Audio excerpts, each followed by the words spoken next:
आप जरा नई दृष्टि से विचार करने का प्रयत्न करिए। संपत्ति बढ़ रही, बहुत अच्छी बात। सुविधाएं बढ़ रही हैं, बहुत अच्छी बात। स्तर मानव का जीवन का ऊंचा किया जा रहा है, यह भी बहुत अच्छी बात। लेकिन हत्याएं बहुत हो रही, अपहरण बहुत हो रहा है, मानव के मानसिक रोग बहुत बढ़ रहे हैं, परस्पर अविश्वास बढ़ता जा रहा है, जो संयुक्त कुटुंब थे वे टूटते चले जा रहे हैं। ये सारे प्रश्नवाचक चिन्ह व्यक्ति को विवश कर रहे हैं कि एक बार उनको विचार करना चाहिए कि केवल भौतिक स्तर की उन्नति से मानव समुदाय को शांति का मार्ग नहीं मिल सकता। किसी व्यक्ति को दया आई थी और संपन्न व्यक्ति था, उसने सरोवर में बहुत वर्षों से जीवन व्यतीत करने वाली मत्स्य को, मछली को देखा था, मीन को देखा था। करुणा जागी थी उसके मन में। उसने कहा, मैं इतनी अच्छी तरह से अपने जीवन के स्तर को बढ़ा रहा हूं, ये बेचारी मछली, सदियां गुजर गई, कोई किसी ने इसके ऊपर ध्यान नहीं दिया। इसलिए उसकी करुणा ने उससे कहा कि चलो मैं तुम्हें ले चलता हूं। और उसने सरोवर से उस मीन को निकाला।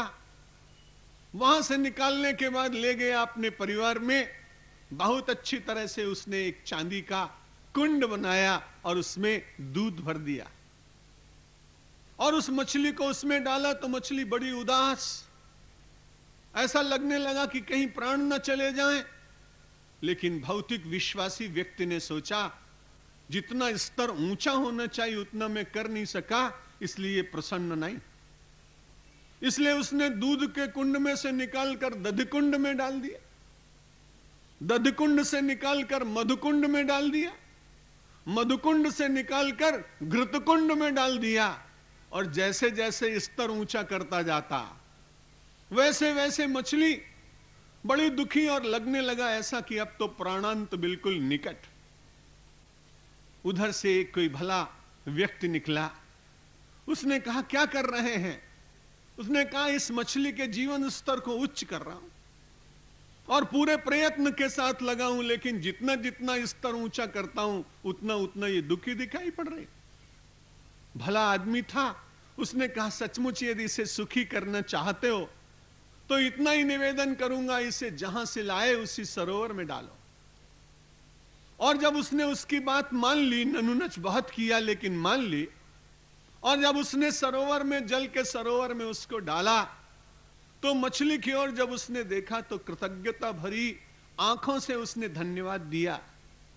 उसने कहा, बस प्राण जाने ही वाले थे, बड़ा अच्छा हुआ कि तुमने हमारे जीवन के स्तर को ऊंचा करने का अपना स्वप्न कम कर दिया और मेरे प्राण बच गए।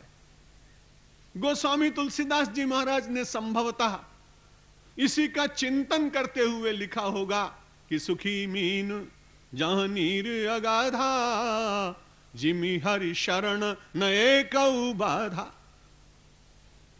मीन वहीं प्रसन्न होती है जहां अगाध जल होता है।